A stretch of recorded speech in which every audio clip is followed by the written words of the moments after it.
Un saludo cordial, Honduras. Feliz lunes para todos y que tengan una semana fantástica. Cuando se cumple años, normalmente uno revisa condiciones físicas, condiciones emocionales, condiciones materiales, condiciones del entorno.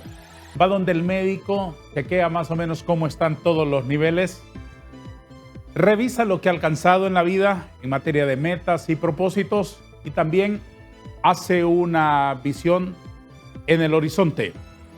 ¿Qué tengo que alcanzar? ¿En qué tengo que mejorar? ¿En qué tengo que disciplinarme más y ajustar las cosas, la conducta, la disciplina, el carácter, etcétera? Más o menos así debería ocurrir con el país. Cuando cumplimos 202 años de que Centroamérica, esta parcela que une el continente de la esperanza, declaró su independencia del Reino Español, es un momento propicio para revisar el estado de salud de nuestra democracia, la situación de nuestras instituciones, la solidez con la que deberían trabajar nuestras instituciones para favorecer el bien común. Pues el estado de la democracia en 202 años de república es lo que revisaremos hoy con un invitado de excepción, un intelectual, experto en política, en democracia y en libertad, director general de Macrodato. El licenciado Carlos Calix nos hace el honor de acompañarnos esta mañana en TV Azteca. Señor Calix, es un gusto recibirlo. No, al contrario, para mí es un placer definitivamente estar por acá y claramente va a ser un gusto poder conversar con usted y obviamente con este público espectacular que seguramente tiene. Muchas gracias. Se me olvidó decir entre sus virtudes que es columnista del diario La Tribuna, ¿no? Sí, he tenido la fortuna de estar escribiendo desde hace algún par de años y definitivamente suena muy interesante estar cada cierto tiempo explicando algunas cosas. ¿Qué día publica sus comentarios? Pues es invariable, ¿no? Puede ser miércoles o sábado. Todo depende de digamos, la creatividad que tenga para poder escribir al respecto. Fantástico.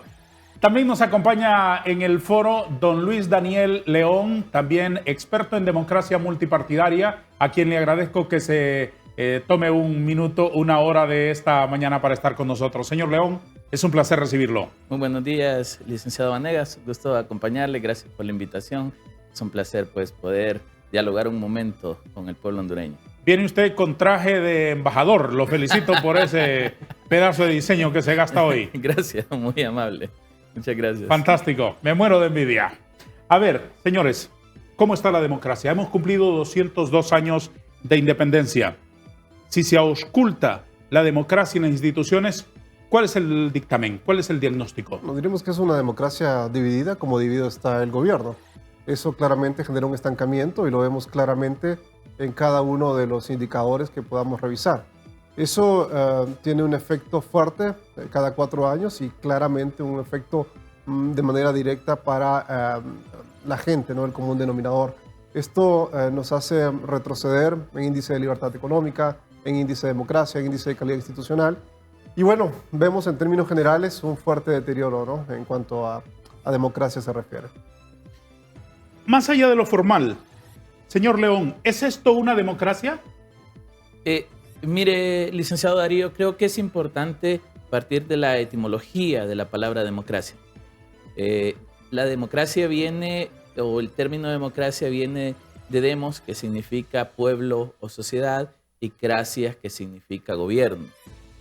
Lo que nos lleva a concluir que existe democracia cuando el pueblo o la sociedad gobierna o tiene el control. Y en ese sentido, cuando uno hace un análisis de cómo funciona eso, por eso nuestras constituciones y por eso nuestros procesos legales determinan los mecanismos, por ejemplo, en el caso de Honduras, un gobierno republicano donde se cede el poder a través del voto para que pueda haber la suficiente representatividad para que la sociedad pueda avanzar. Y ahí existen los mecanismos para que la participación funcione, las consultas populares, los cabildos abiertos y diferentes mecanismos diseñados en la ley para que al final el pueblo gobierne a través de su opinión. Si nosotros pensamos en cómo hemos visto los últimos 40 años de nueva democracia en Honduras, podemos concluir que nosotros utilizamos el concepto de democracia como una herramienta de control, de manejo y de acción social desde el funcionamiento público, pero realmente no aplicamos la democracia. ¿Por qué? Porque la democracia es aquella herramienta que nos permite a todos vivir en igualdad, en equidad de condiciones, pero también con las mismas obligaciones y las mismas responsabilidades. Si lo vemos desde ese punto de vista, licenciado, nuestra democracia, como muy bien lo apuntaba el licenciado, es una democracia muy débil, porque al final cedemos el poder ante personas que realmente no están accionando bajo los pensamientos, los intereses y los resultados del bien común. Si hablamos de equidad y de igualdad de condiciones, usted también merece un cafecito, no solamente don Carlos. Aquí se lo sirvo con los dedos cruzados porque le guste. ¿Cuáles son los factores que deterioran la democracia? Mire, primero hay un factor determinante acá. Nosotros, en lugar de ir hacia una democracia verdaderamente liberal, hemos retrocedido hacia una autocracia electoral. En otras palabras, el Beden Institute, que es un famoso instituto de la Universidad de Gotemburgo, hace una categorización al respecto, ¿no? Y hasta 2021 nosotros, digamos, teníamos ya este proceso muy claro de ir camino casi a un nivel autocrático sumamente fuerte. Ellos consideraban que, de alguna forma, el hecho de haber tenido las elecciones del 2021, haber tenido un cambio de gobierno, lo veían como algo favorable. No obstante, si empezamos a analizar todos los indicadores relacionados al nivel de polarización tóxica que tenemos y a los niveles fuertes de desinformación, estaríamos pensando que a partir de 2024 nosotros estaríamos retornando a digamos, a ese diagnóstico inicial que había hecho el Beden Institute. Esto no es poca cosa, ¿no? Esta es una situación sumamente compleja, porque en lugar de que nosotros tengamos el concepto real de democracia aplicado a Honduras, decir que podamos tener un sufragio activo o pasivo, que usted, yo, cualquiera de los que estamos acá, podamos ser elegidos o tener el derecho a elegir, y aparte de eso, digamos, para que pudiese ser una democracia realmente liberal, pudiéramos tener no solamente instituciones fuertes, sino también el respeto a las libertades en términos generales. Y sumado a eso, pudiéramos tener un Estado republicano, como bien lo decía Luis. ¿Cuál es la diferencia de tener una autocracia con una democracia presidencialista que se ejerce casi de manera unilateral por un cacique, que es lo que hemos tenido en los últimos años? Es que en la clasificación, lo que usted ha mencionado en este momento, diríamos que es estrictamente una autocracia electoral. Es decir, hay matices democráticos, pero con un fuerte matiz, digamos, dictatorial. Es decir, estaríamos nosotros casi a un paso nuevamente de lo que es un proceso dictatorial. ¿Eso se distingue por la concentración de poder de nuestros líderes? Sí, por supuesto que sí, por la falta de instituciones fuertes y precisamente por la falta de, digamos, calidad institucional en términos generales. Por ejemplo, Costa Rica. Costa Rica tiene un nivel de calidad institucional sumamente alto. Nosotros necesitaríamos aproximadamente entre 4 y 7 años para poder alcanzar entre el 50 y el 60% de la calidad institucional que tiene hoy Costa Rica. ¿Comparte usted, don Luis León, que esa ecuación de una democracia vertical así deberíamos de horizontalizarla? Totalmente de acuerdo, digamos.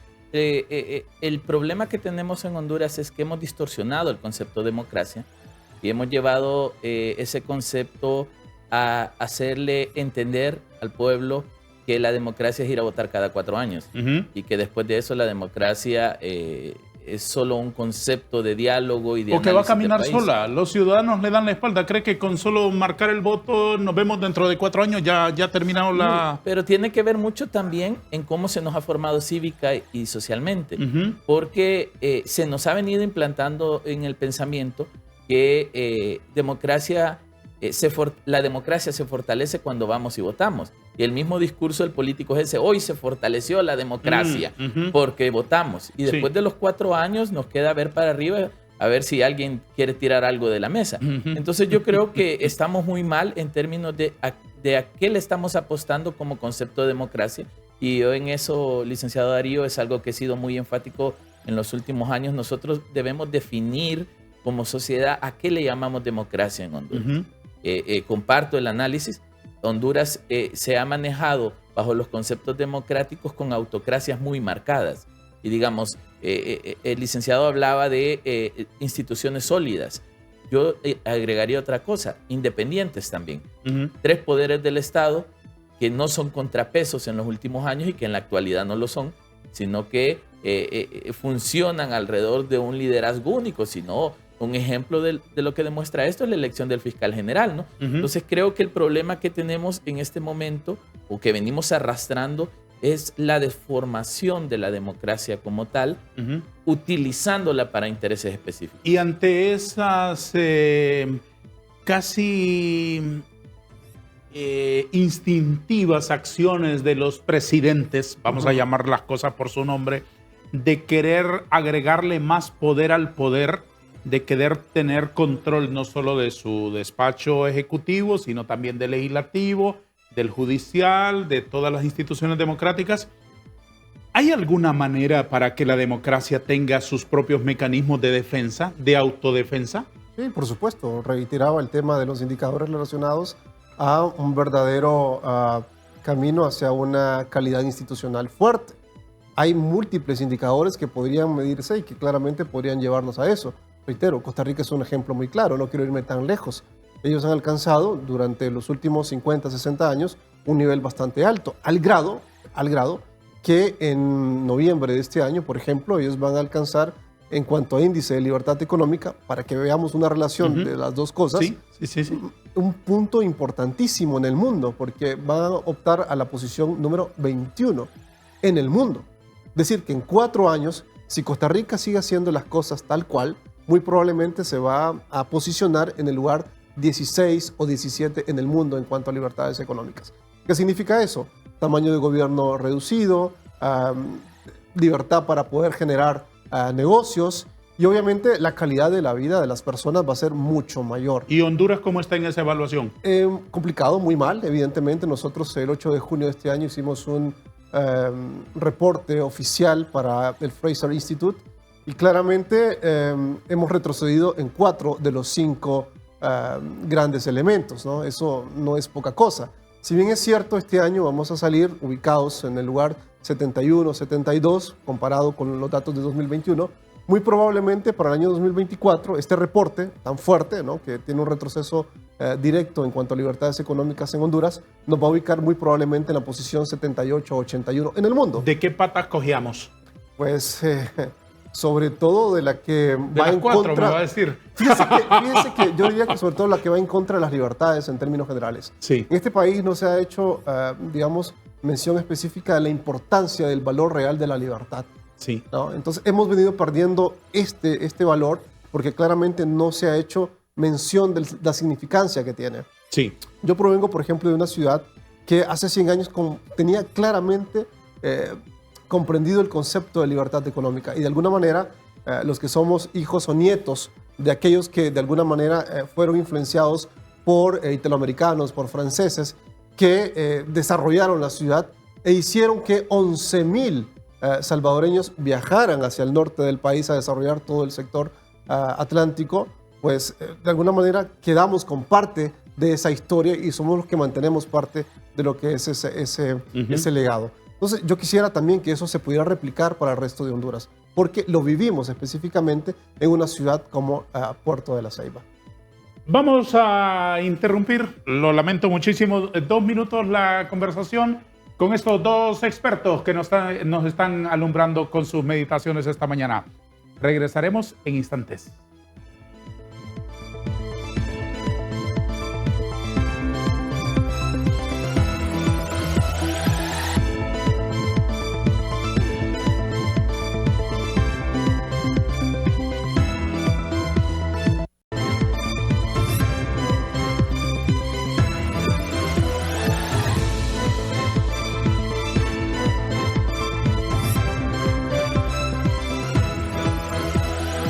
¿Hay algo que ustedes pudiesen rescatar positivo de lo que hemos logrado en democracia desde 1982 para acá? Mire, si lo mantenemos en los conceptos más básicos, yo diría que debemos rescatar que aún tenemos un proceso electoral. Eso es importante. Sí. ¿Por qué razón? Cuando uno ve la evolución de América Latina se va dando cuenta cómo se debilitan estos procesos Sí. y cómo al final en algunos países incluso termina desapareciendo. Entonces, digamos, creo que el sostener todavía la posibilidad de que el pueblo ejerza parte de su poder a través de un proceso electoral demuestra que todavía hay posibilidad de hacer cambios. Ejemplo de eso, 2021. Se pensaba que el Partido Nacional iba a ser permanentemente eterno en el gobierno y una participación masiva, Sí. incluso no esperada por los políticos, cambia la curva y genera un punto de inflexión que nos tiene hoy en otra posición totalmente diferente a la vivida en los últimos 15 años. Entonces yo creo que eso es importante sostenerlo. Segundo, creo que aún con todas las debilidades, la falta de mecanismos realmente institucionalizados, las instituciones del Estado están ahí todavía y eso es importante porque eso nos puede generar la plataforma o la oportunidad de que tomando buenas decisiones o ejercitando bien el poder, podemos reconstruir el mecanismo de funcionamiento del Estado. Entonces creo que son dos variables importantes. Y una tercera que yo agregaría es que aún con todo lo que ha pasado en los últimos 40 años, el totalitarismo y las autocracias no se han consolidado. Y mucho parte de la reacción social en ciertos momentos ante ese tipo de situaciones. Lo que significa que todavía el pueblo hondureño, aún con ciertas debilidades, puede ejercer una presión social que al político le afecta, las calles. ¿Le agregaría a usted algo? Sí, libertad de prensa. Todavía tenemos cierto nivel de libertades en ese sentido en cuanto a la libre emisión del pensamiento. Y creo que eso es una variable importante, ¿no? Porque todavía podemos decir, caso específico, si tenemos un presidente o una presidente que es incapaz o que de pronto no tiene las capacidades completas para poder desarrollar una nación. O si tenemos, en términos generales, un gabinete deficiente. Eso todavía lo podemos decir abiertamente, tal como lo estoy diciendo en este momento. No solamente porque puedo expresarlo de esta forma, sino también porque hay indicadores específicos que nos dicen claramente que no hay un avance.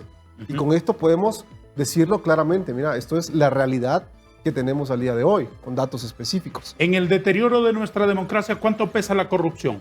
Muy alto, muy alto. Es un proceso sumamente fuerte, sobre todo porque aparte del tema de la corrupción, hay que ver otra situación muy clara, ¿no? El hecho de la inoperancia de la justicia en ese sentido. Es decir, poder, digamos, identificar a personas que bajo un debido proceso pueden ser juzgadas, ¿no? Obviamente. Es decir, la tóxica combinación de la corrupción y la impunidad como dos caras de la misma moneda. Sí, por supuesto. Y eso es, obviamente, no solo un dato que lo vemos claramente en Honduras, en el resto de América Latina, en otros países. La diferencia clara está en la fuerza de las instituciones que pueden directamente encasillar o llevar directamente hacia un juicio a cualquiera de los que de alguna manera han cometido actos de corrupción. ¿Y por qué, señor León, si reconocemos que la democracia es que la corrupción es un monstruo que devora la democracia, ¿por qué no devora la credibilidad en los corruptos? ¿Por qué cada 4 años volvemos a votar por gente que francamente no merece el voto, que lo que merece es la cárcel? Pero mire, la credibilidad sí la ha devorado. Porque si usted trata de sacar una media de lo que la gente plantea, siempre dice, bueno, hay que votar por el menos corrupto. El menos malo, sí. O sí. este va a robar, pero va a ser. Sí. Entonces sí ha devorado la credibilidad y los sí. estudios lo determinan. Macrodato incluso ha hecho encuestas sobre eso. El ERIC, el UDPAS, ha hecho estudios donde 7, casi 8 de cada 10 hondureños no creen en los políticos ni en los partidos políticos. Sí. Ojo, pero aún con la desconfianza en los actores políticos se cree todavía en el sistema. Por eso se va y se vota. Porque se espera que eventualmente ejerciendo la democracia electoral aparezca alguien que realmente quiera cambiar las cosas. Entonces la gente no confía en los actores políticos corruptos porque ya identifica al político como corrupto. Confía o cree todavía en el sistema democrático como la opción de país, y eso no solo en Honduras, en América Latina. El Latinobarómetro acaba de plantearlo en su último informe. O sea, todavía se cree que la democracia sigue siendo la mejor forma de gobierno. Entonces yo creo que lo que nos ha hecho falta realmente es tener mecanismos, y yo me sumo, de control que garanticen que nuestra democracia es funcional. Justicia, tema de acceso a información pública, el tema de funcionamiento y resultados del Estado, que es lo que nos ha fallado. Mire, en algún momento, en una reunión muy privada en Panamá, escuchábamos algunos datos muy claros sobre la gestión de Martinelli en aquel momento, ¿no? A niveles medios altos. la expresión de la gente, del común denominador era, es cierto, Martinelli está robando, pero está distribuyendo también. Y creemos los panameños, decían en aquel momento, que estamos mejor que antes. Y yo creo que estas cosas que él está haciendo son prácticamente como un bono del pueblo panameño para este hombre. Es la aceptación a la corrupción. El problema es que la hemos naturalizado. Sí. Hemos aceptado la corrupción. Sí. Y mire, este es un problema incluso hasta de la cooperación internacional. Hay cooperantes que financian proyectos en Honduras que ya hacen sus cálculos de riesgo de cuánto van a perder por corrupción y aún así invierten. Ya va agregado en los costos. Sí, ya va agregado en los costos la pérdida por corrupción. Entonces, digamos, hemos naturalizado el problema. Sí, nos hemos ido habituando a convivir con ella. Yo les adelanto otro dato, por ejemplo, que va a salir esta semana en una publicación reciente que vamos a tener. Solamente 3 de cada 10 hondureños creen, por ejemplo, que los diputados los representan. Eso no es poca cosa. Es decir, el 30% de la población cree que los diputados los representan. Obviamente, el resto de la población considera que representan a ciertas, digamos, instituciones o a ciertos grupos en particular. Vamos ahí. Después de haber escuchado sus reflexiones globales sobre la democracia, aterricemos en casos concretos y en cuerpos concretos. ¿Cómo evalúa usted al Poder Legislativo? Como reitero, no solamente porque yo pueda hacer la evaluación, si 3 de cada 10 hondureños consideran que no representan al pueblo. Y usted como experto, ¿cómo lo ha visto? Es una situación, me parece compleja, una situación vergonzosa, ¿no? Si usted ve y cree que un diputado o en su conjunto pueden resolver los problemas en el país desde el punto de vista de la legislación, vemos que en su mayoría, están en una deficiencia constante, ¿no? Si lo podemos ver de esa manera. La gente quisiera que pudieran gestionar proyectos de desarrollo para sus comunidades. Claramente no ocurre así. Entonces, hay un malestar terrible de parte de la población. Mire, la gente quiere, me parece a mí de alguna forma, que las disputas disminuyan ostensiblemente y que realmente, por ejemplo, los diputados se pongan a trabajar, ¿no? La gente también, de alguna manera, no ve con buenos ojos los salarios, los bonos y la cantidad de dinero o de masa salarial que sale, digamos, desde el Congreso Nacional, ¿no? Entonces, eso, digamos, tiene un impacto fuerte en el Congreso en general como institución y obviamente genera una, digamos, debilidad fuerte a ese poder del Estado. Aparte, si lo vemos desde este punto de vista, como nos mencionaba Luis, que no hay una independencia de poder claro. Es decir, yo he gestionado y he dicho muchísimas veces, y lo he comentado en algunas de las redes sociales, necesitamos un poder legislativo independiente, no supeditado a lo que el Ejecutivo pueda decir, indistintamente de quién esté en el poder. ¿Usted cuando ve el Congreso, qué pensamiento le queda? La verdad, siento que hemos perdido el concepto real de que tenemos un Congreso. No tenemos un Congreso. Digamos, la deformación democrática que hemos venido sufriendo hace justo que la gente responda cosas como la que planteaba Carlos. El diputado debe gestionar proyectos para su comunidad, es que no está diseñado para gestionar proyectos para su comunidad.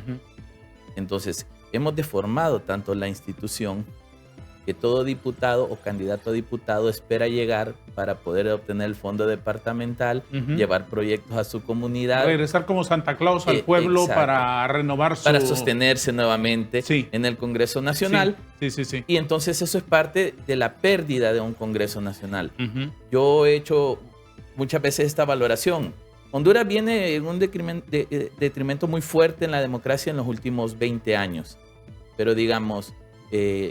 cuando salimos de la Asamblea Nacional Constituyente del 82 y entramos realmente al primer ciclo de los 90 del sistema institucional de Honduras, el Congreso Nacional, pese a la sectorización que ya existía, pese a la polarización que ya existía, que tal vez no se miraba tan agravada como ahora, porque ahora las redes sociales juegan un papel muy fuerte de presión en la sectorización. Así es.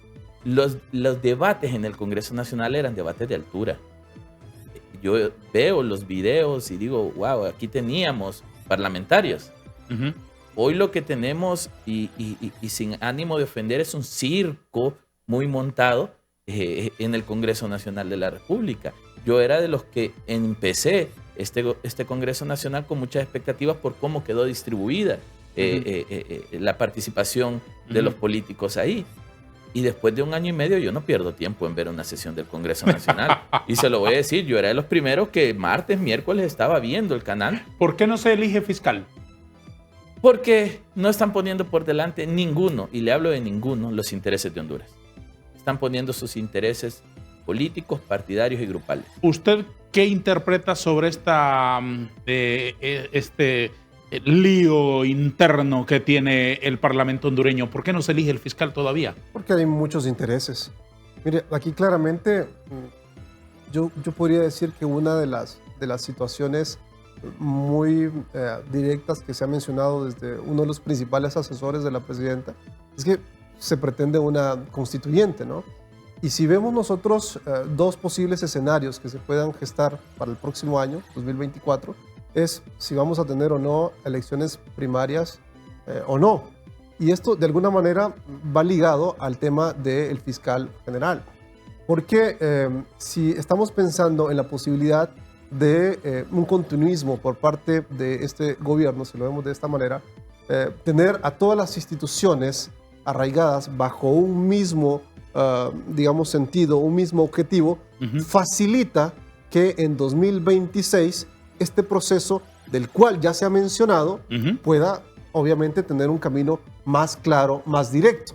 Mire, yo creo que a veces la gente no analiza lo que, digamos, se dice en algún momento del tiempo. En 1999 circuló un panfleto que se llamaba El Poder Popular y era una imagen donde aparecía en ese momento el ministro del FIS, ¿no?, mencionando qué es lo que podría pretender si llegara a la presidencia de la República 6 años después. Y eso efectivamente lo cumplió.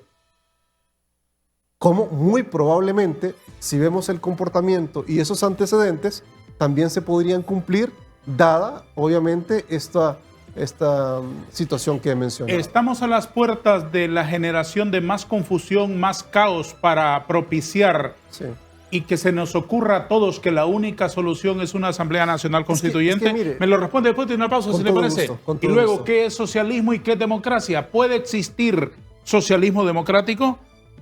Obviamente tropicalizado al estilo nuestro, como se interpreta aquí, no en Dinamarca, desde luego. Hablaremos de ello con nuestros expertos después de que tengan la palabra nuestros patrocinadores.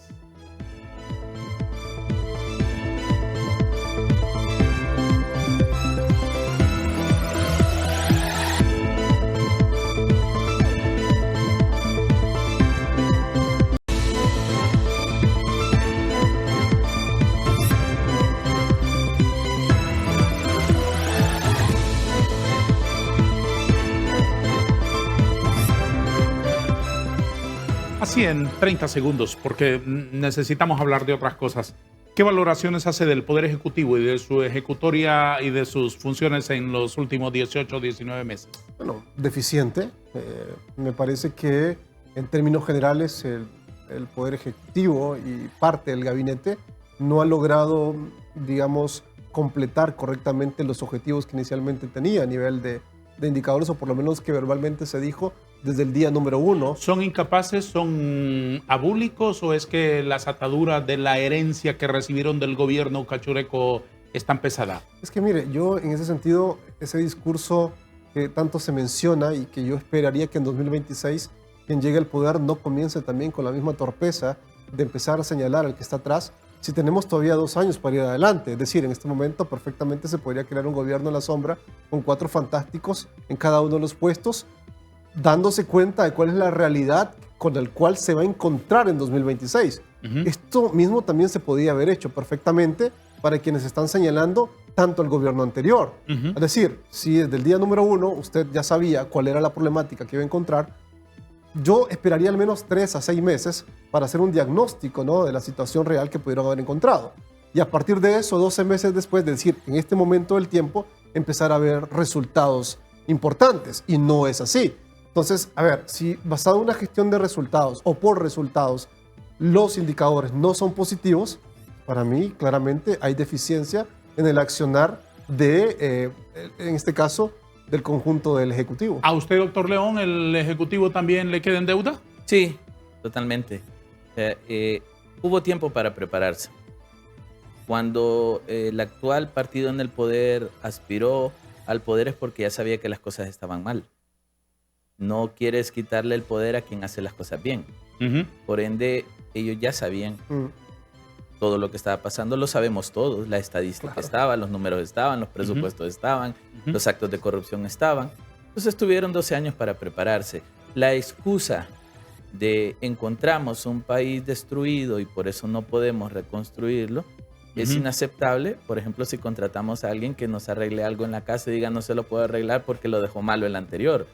Entonces, a mí me parece que Qué buen ejemplo ese. han quedado mucho a deber. Qué buen ejemplo eso. Yo pensaba contratar a un electricista esta semana, me voy a preparar para que me lleve con una excusita de ese calibre. A ver, hablemos de un asunto de presente y de futuro. Estamos asistiendo a la ejecución de un guión para generar caos, confusión y que lleguemos al borde del precipicio y que digamos aquí no hay más que un nuevo contrato social, como le llaman eufemísticamente a la instalación de una constituyente para cambiar el Estado democrático por un Estado socialista, señor Calix. Sí, yo creo que sí, definitivamente. A ver, acá se sienten amos del caos y creo que de alguna manera generar caos tras caos y tratar de dar la solución a ese caos bajo esa línea que usted está mencionando es una posibilidad. Evidentemente está dentro de la matriz de probabilidades, eso es un hecho. Sin embargo, hay que entender también, por ejemplo, que en 2002, si vemos a nivel general, habían en el mundo 13 países polarizados tóxicamente. En 2022 pasaron a 43 países. Es decir, que un alto porcentaje de la población en el mundo está viviendo estos procesos de polarización tóxica. Lo mismo que ocurrió, por ejemplo, en la Argentina de los Kirchner, tal como estábamos mencionando recientemente, y se empezó a abrir una fuerte grieta. Es lo mismo que está ocurriendo en este momento acá en Honduras. Y eso no es poca cosa, porque en el caso nuestro tienen un guión sumamente claro, evidentemente establecido, y mientras, digamos, la oposición en este momento cae en la mayoría de las veces en el juego, en el show político, ellos siguen ese guión, siguen claramente caminando hacia el objetivo inicial que lo llevó evidentemente al poder. ¿A quién le favorece el caos? ¿A Mel? Al expresidente Zelaya podría ser una opción, evidentemente, y al grupo que lo acompaña. No solamente es él. ¿A quién le llama mire, el grupo que lo acompaña? Ahí voy. Al grupo de asesores, al grupo de personas que directamente, digamos, están nutriendo de manera económica de lo que es este gobierno actual. Y esa es una realidad. Yo creo que, a ver, en los últimos 40 años han habido dos fuertes animales políticos bien entendidos, ¿no? Uno es el expresidente Hernández y el otro es el expresidente Zelaya, si lo vemos desde ese punto de vista. Eso sí es muy cierto, tiene muchas habilidades si lo vemos desde el punto de vista de los estilos de liderazgo, si lo vemos desde ese punto, ¿no? Pero ese estilo de liderazgo, me parece a mí, va nutrido también de un grupo de personas, de asesores, que saben que en la medida que se mantiene un proyecto de este tipo, ganan ellos dinero, fuerza, poder, entre otras cosas. ¿Quiénes son los asesores de este gobierno en ese tenemos campo? Ecuatorianos, tenemos mexicanos, tenemos al menos 6 o 7 personas que están actualmente en el gobierno apoyando, ¿no?, este proceso. ¿Quiénes son ellos natural, y qué ¿no? representan? Yo creo que representan en su mayoría a los proyectos socialistas, proyectos de izquierda. Tratan obviamente de llevar este discurso internacional de la izquierda en términos generales, tratar de debilitar instituciones para poderse mantener en el poder. El tema de autoritarismo lo vemos muy marcado en Nicaragua, vecino nuestro, y nosotros podríamos decir trilladamente Venezuela, Cuba y el resto de los países. Pero a ver, veamos las realidades, ¿no? Y cuando vemos las realidades de ese éxodo masivo de venezolanos, o sea, no se trata de indicadores, de datos, los estamos viendo en Danlí, Sí. ¿no? Así como hemos estado viendo muchos de nuestros hondureños yéndose a Estados Unidos. Sí. ¿Sabe usted cuál es el porcentaje, por ejemplo, de hondureños que realmente quieren irse del país? 8 de cada 10 hondureños, 80% de la población. O sea, es muy fuerte esto. Es muy fuerte. A raíz justamente de lo que se está viviendo y lo que obviamente la gente considera que va a pasar de acá a 2 años. Y ese dato ya no tiene que ver solo con los quintiles más bajos de la población. Eso es en general. En general, o sea, hay gente de quintil número 1, es decir, gente con recursos financieros que está pensando dejar el país. Pero Es decir, ese dato- no solamente es el quiero irme porque no tengo nada que comer y no tengo trabajo aquí. Así Quiero es. irme porque aquí no tengo condiciones y mi dinero lo voy a perder también. Ujú, ujú. Entonces tenemos, aquí hemos hablado mucho de la fuga de cerebros. Hemos dejado ir mucho talento humano, pero ahora también vamos a dejar ir mucho recurso financiero porque hay un éxodo a todas las clases sociales. Y eso que usted ha mencionado no es poca cosa, porque, a ver, muchos de los muchachos que ya se fueron y que están ubicados en buenas universidades están pensándola para ver si se regresan. Y otros, evidentemente, no piensan regresar.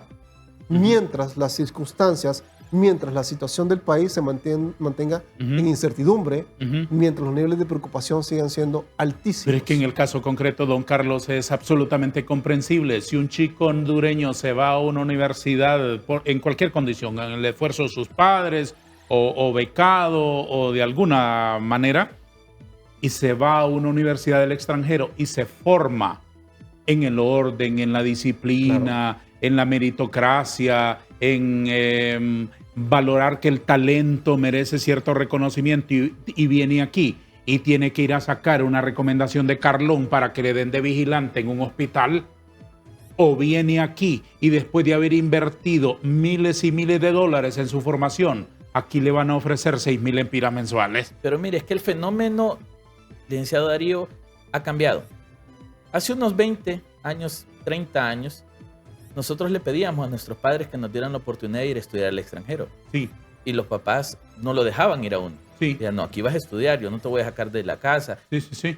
Hoy los papás son los que le están diciendo a sus Sí. hijos, andate. Váyase andate. cuanto antes. Andate y no volvás. Váyase cuanto digamos, antes. el fenómeno social ha cambiado Sí. tanto Sí. porque es un país totalmente carente de oportunidades. ¿Es posible socialismo democrático? No es posible. El socialismo y la democracia no pueden ir juntos. El socialismo es un mecanismo de gestión donde no existen jerarquías, donde no existen estructuras y donde realmente se concentra el poder en 1, 2 o 3 personas. La misma pregunta para usted. ¿Es posible socialismo democrático? Es una incongruencia. Y diría Hayek, si estuviera vivo en este momento y que lo podemos leer claramente, cualquiera que piense que el socialismo puede ser una opción es porque no entiende de economía.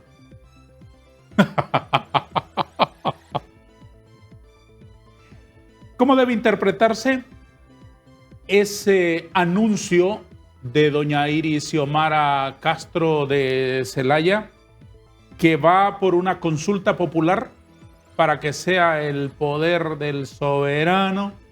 Como hablan así, ¿verdad? Normalmente cuando hablan de esas cosas asumen un tono venezolano para hablar. El anuncio de una consulta popular para cambiar el sistema democrático por un Estado socialista. ¿Cómo debe interpretarse eso? Que son palabras pronunciadas por ella ayer en La Habana. Mire, primero me parece erradas, pero a ver, como nosotros creemos en la democracia, pensaríamos que tiene derecho a emitir este tipo de opiniones.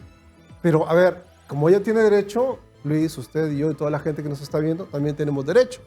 Entonces yo a la señora presidenta le diría, bueno, cuénteme cuánto nos va a costar eso. ¿Cuál es el costo realmente de esto?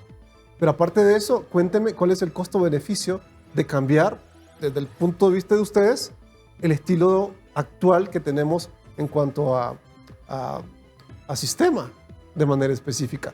Háblenme con números, háblenme con datos. ¿Sabe usted cuántas instituciones se han creado desde 1982 hasta la fecha? Hemos pasado prácticamente de 18 instituciones a 111, más las 2 que se han creado recientemente. Un incremento por arriba del 517%. Dios mío. Eso es terrible. Y si hablamos, porque van a decir, es que este tipo le está tirando. A ver, si hablamos de 2015 a 2021, no voy a meter el número de empleados públicos que tenemos de 2022 a 2023. Incrementamos el 63% de empleados públicos.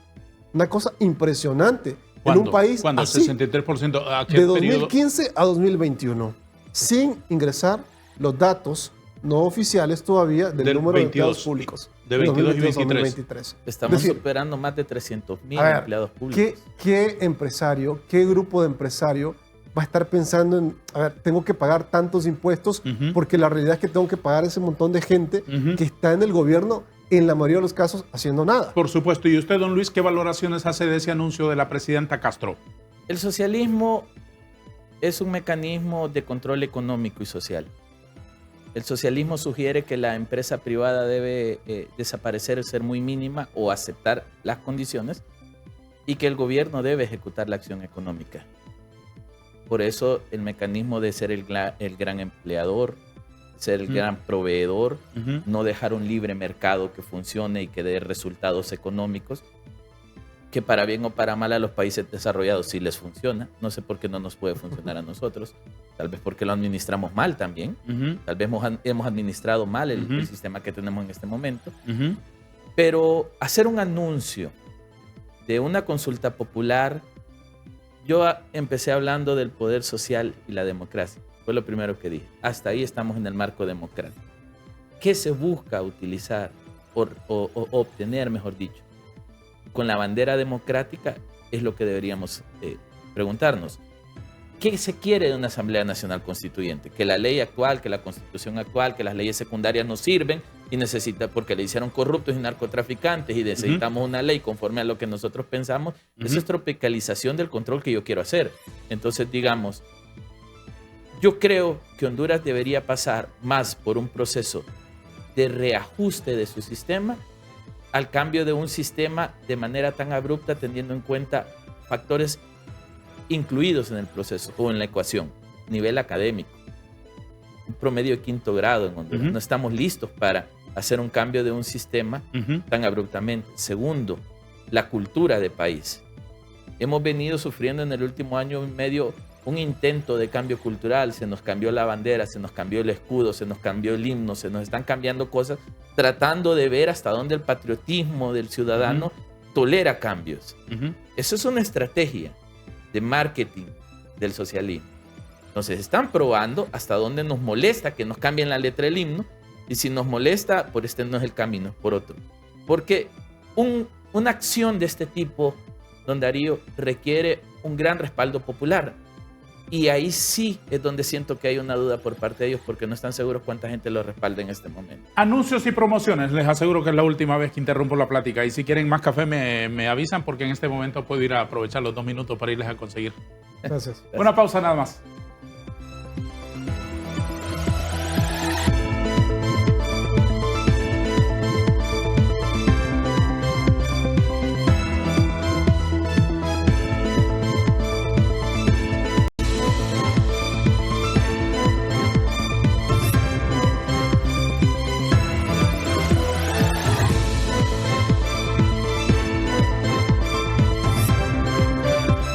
Señores expertos, ¿hay condiciones para hacer una consulta y cómo pretendería el Poder Ejecutivo hacerla dentro de su proyecto? Creo que ellos van a crear las condiciones, ¿ya? De diferentes puntos de vista, aumentando el nivel de populismo, tratando de llevarse de encuentro las instituciones, algunas personas claves que de pronto se quieran oponer, y de alguna manera eso es lo que se pretende, sí y solo si se va a llevar a cabo si el resto de la población evidentemente lo permite. Si quienes de alguna manera están en las instituciones y todavía tienen la fuerza, digamos, democrática y la capacidad suficiente para analizar la situación a la que se pretende llegar con esto, y obviamente los que se pretende imponer, si no lo detienen, sería una situación que probablemente pueda ocurrir. Y esto quiero mencionarlo. En 2008, un periodista de este país en una mañana decía: he escuchado que el presidente, en aquel momento, presidente Zelaya, pretende continuar en el poder. Yo no lo creo. Eso lo dijo en 2008. Y eso nosotros lo redactamos en un libro que se llama Pandemia, el fin de la democracia y el último liberal, precisamente. Y ahí escribimos justamente sobre ese tema. En 2009 vimos lo que evidentemente ocurrió. En Panamá, reitero, alcanzamos a observar un éxodo muy cortito, muy pequeño de venezolanos que estaban ubicándose en Panamá, mientras otros que podían un poco más se iban para Miami. El resto de los empresarios y el resto de la población no creía lo que realmente iba a ocurrir, como lo que no creían en su momento en 1998, después de la entrevista de Jorge Ramos a Hugo Chávez, precisamente por lo que iba a ocurrir. Veamos 20 años después lo que está ocurriendo.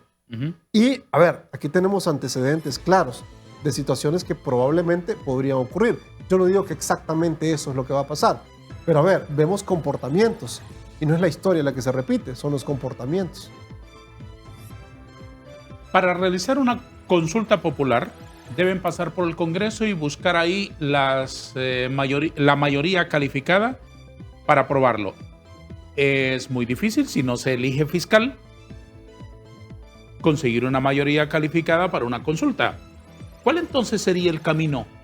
¿Cuál será la idea que va rondando entre los que impulsan esa idea, ese propósito? Pueden haber dos caminos. El correcto y que es legal, y el camino incorrecto. El camino correcto es, Congreso de la República dice no, tenemos dos poderes en los pesos y contrapesos del artículo 4 de la Constitución, uno dice sí, uno dice no, entonces entra el tercer poder, se solicita a la Corte Suprema de Justicia que resuelva si aprueba o no la consulta. Si la Corte dice que no, como en 2009, se acabó el problema y eso no llevó a un golpe de Estado. Si la Corte dice sí, envía al Congreso Nacional la solicitud de convocatoria a consulta popular y el Congreso debe acatar la orden y mandar la orden al Consejo Nacional Electoral. Ese sería el mecanismo legal. El mecanismo incorrecto e ilegal es que se quiera desestimar la existencia del Congreso Nacional de la República como un ente incapaz de pensar en el bien popular y decir hay que disolver el Congreso Nacional. Porque este Congreso no resuelve a favor del pueblo. ¿Percibe usted que esa es una posibilidad? Bastante alta para mí. Yo lo ratifico. Dentro del análisis de escenarios y las matrices de escenarios, es una posibilidad muy fuerte. Es decir, desde el Poder Ejecutivo, con el propósito de instalar el socialismo en Honduras como modo que sustituya el modelo democrático que ya establece la Constitución, ¿es posible que lleguen a esos extremos de cerrar el Congreso, de cancelar el Congreso? A ver, si usted va caminando y durante su tránsito hay una piedra muy grande que le estorba, hace dos cosas. O la hace a un lado o pasa por encima de ella. Eso podría ser una analogía precisamente que el Ejecutivo podría estar analizando. Yo no quiero entrar en el tema de las especulaciones, pero sí en el análisis de escenarios. Y precisamente es una posibilidad. Y eso es lo que hacemos en este momento. Y digamos, ese camino va a ser muy duro para el país. Va a ser altamente traumante. Si no fue tan traumante el golpe de Estado o la reelección ilegal e inconstitucional de Juan Orlando Hernández, esto va a ser un acabose para nuestra sociedad. ¿Y en la Corte tiene mayoría libre como para llevar adelante una decisión favorable a una consulta popular? Pues hasta lo que entendemos, sí. Entendemos que está 10-5. 10-5. 10-5. Eso es lo que entendemos. Es decir, los únicos opuestos son los magistrados nacionalistas. Los 5 nacionalistas. Y los liberales sí están a favor. Por lo menos esa es la información que se nos hace llegar desde el interior de la Corte Suprema de Justicia. Que esperemos que sea información errada. Porque si es información oficial, yo creo que estamos listos. Y eso sumado a que dentro del Congreso Nacional de la República se habla de narcotraficantes y corruptos aglutinados en 74 votos. Que no dejan pasar ninguna iniciativa del Ejecutivo, que no facilitan las condiciones entorpecimiento y boicot permanente. Exactamente. Permanentemente el gobierno está en boicot y en ataque. Permanentemente. Sí. Entonces, claro, donde tienes 74 votos en tu contra es un camino que no vas a poder transitar. Entonces, ¿qué queda? Por supuesto. Una última pregunta porque lastimosamente nos quedamos sin tiempo. ¿Cuál es el momento apropiado, de acuerdo a las estrategias del gobierno, para llevar adelante esta consulta que anunció ayer la presidenta en Cuba? 2024. 2024 es una opción muy fuerte para que se pueda gestar todo lo que están ellos visualizando. ¿Qué debe hacer la oposición? Bueno, yo creo que desde ya empezar a trabajar en una... Yo sí creo en una gran coalición de centro-derecha, por supuesto, pero muy al estilo de lo que hizo la calle Pou. Obviamente hay que trabajar dentro del Congreso nacional sí se debería ir pensando fuertemente en una segunda vuelta, pensando obviamente que podamos evidentemente tener elecciones primarias y a partir de eso empezar a trabajar un verdadero, digamos, bloque en cuanto a una coalición, digamos, de centro-derecha. Para alcanzar esos propósitos del Partido Libre, ¿qué intuye usted como estudioso, señor León, que veremos de aquí en adelante? ¿Ante qué escenarios estamos abocándonos? Mira, yo quiero partir de la constitución del partido. Ellos fueron claros en sus estatutos de que eso es lo que buscan. Los estatutos del Libre está claro: consulta popular, Asamblea Nacional Constituyente. Quien no lo tuviera claro es porque no lo quiso. Se sabía que ese era el camino. Yo creo que Libertad y Refundación tiene que tener victorias tempranas, pero también muchas derrotas para demostrar que debe ir a una Asamblea Nacional Constituyente y por ende a un proceso de reconstrucción legal de país. ¿Por qué razón? Si Libre y el actual gobierno generan resultados, cambian la realidad del pueblo hondureño, funcionan como gobierno, nos sacan de la pobreza, ¿para qué una Asamblea Nacional Constituyente? No es necesario. Con la actual ley podemos hacerlo. No se hace porque se debe demostrar que la ley no sirve, que los mecanismos institucionales no sirven y que necesitamos los nuestros propios con una visión popular. Por esa razón, parte de, yo no digo fracaso del gobierno, digo de el poco funcionamiento del gobierno es no dar resultado, porque si da resultado, tu Asamblea Nacional Constituyente no tiene sentido. Una reflexión final, por favor. Bueno, yo creo que la gente debe ir pensando en el tema de la libertad como elemento importante para poder tomar decisiones y poderlas comprender. No es por gusto que la gran cantidad de personas siempre busquen migrar hacia los Estados Unidos, hacia Canadá, hacia España, de manera específica. Déjeme enfatizar en esa frase de que no hay que dejarla que se la lleve el tiempo, el viento. La gente debe pensar en la democracia, en la libertad para tomar decisiones. Es correcto.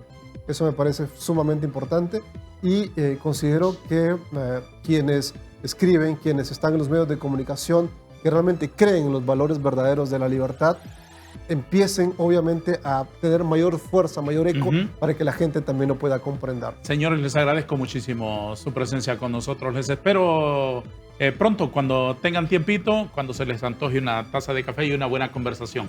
Seguro que sí. Muchas Muchas gracias. gracias. Muchos éxitos a ambos. Expertos en democracia, libertad, han estado aquí con nosotros en nuestro foro de TV Azteca Honduras, don Luis León y don Carlos Cáliz.